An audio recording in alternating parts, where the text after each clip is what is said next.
انا فنان اليوم، ما فيني اكذب اقول انا ما بعرف فلان او بعرف علان.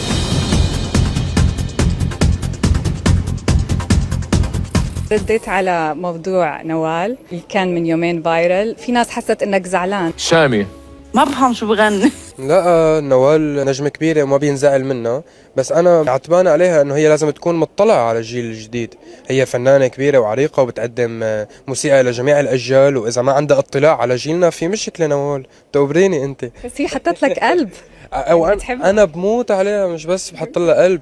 بس اليوم في جزء لا يتجزأ من الذوق العام، نحن ما فينا نقول ما بنعرفهم، بالأخص كوننا أولاد المهنة والفن. أول شيء من باب الاحترام، تاني شيء من باب الاطلاع. انا فنان اليوم، ما فيني اكذب اقول انا ما بعرف فلان او بعرف علان.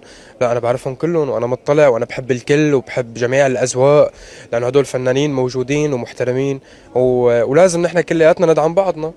وما فينا نقول لفنان عنده مئات الملايين ومليارات الاستماع انا ما بفهم عليه.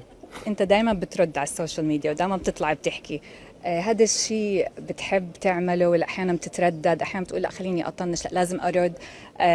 دائما بحسك بتحب تحكي مع الناس على السوشيال ميديا. مني الحدا اللي دائما برد، بس بوقت الضرورة القصوى أكيد برد. بس إذا بقيس كل شيء بينحكى عني على السوشيال ميديا فأنا بضل على انستغرام.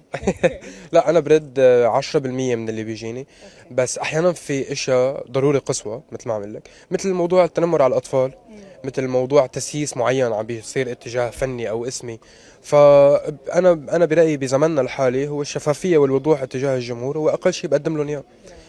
ما في داعي الى الغموض المبالغ فيه، في امر وجب عليه التوضيح، فانا بطلع ببساطه بوضح لهم، وهن عليهم في مصداقيه كبيره بيناتها بيني وبينهم انه يصدقوني ببساطه. فترة شفناك بتدافع عن جمهورك، البنات تحديدا الصغار بالعمر، والناس كتير حبت هذا الشيء منك، فقد مهم كان لإلك انك تحكي وتطلع وتحكي عن هذا الموضوع. من اللامنطقي اللي بيطرح اتجاه اطفال عمرهم 7 8 ل 10 سنين، بالاخص انه انا موسيقتي الى جميع الاعمار.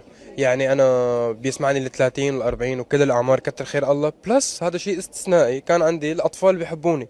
لشخصي لموسيقتي ما فيني اعرف 100% ليه، بس انا بحس واجب مني كفنان هن بيحبوه ومآمنين فيه، واللي الكل بيعرف قد ايه صعب انه نجذب جمهور الاطفال. فانا واجب اني دافع اكيد عن كيف بيتفاعلوا، عن مشاعرهم، وعن عدم التنمر عليهم الاطفال هدول.